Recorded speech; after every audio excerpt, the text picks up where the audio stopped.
মানুষে যে আজকাল কি আরম্ভ করলো না, ভাইরাল হইলে পয়সা, পয়সার জন্য কত নিচা পদে যায় হারে মানুষ।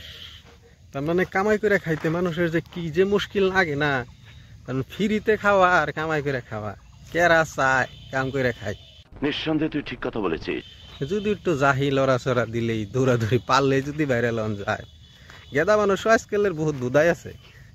তার মানে যদি খালি একটু গাড়া দেখা না, তারটা দেখ কত মিলিয়ন ভিউ হয়ে গেছে। এই সুযোগ নিয়ে গেদি মানুষের দেখান আরম্ভ করে দিছে। আসলে গেদি মানুষ তো একবারে সম্পূর্ণ কাপড় ছাড়া, তার মানে উইদাউট কাপড় ছাড়াও ভিডিও বানিয়ে হাঁটতো, কিন্তু ইউটিউব ফেসবুকের রুল গুনে আছে জানি অন্য দিলে তো আর পয়সা পাবো না, এই জন্য বানায় না। ঠিক বলেছো তুমি, ঠিক তো দাও কেন? অরিজিনালি যে ওরা ভদ্র যে ওইটুকে ডাহে তা না, কিন্তু ওই যে রুল ভাঙ্গু দেখে ওই ভিডিও গুলো বানায় না।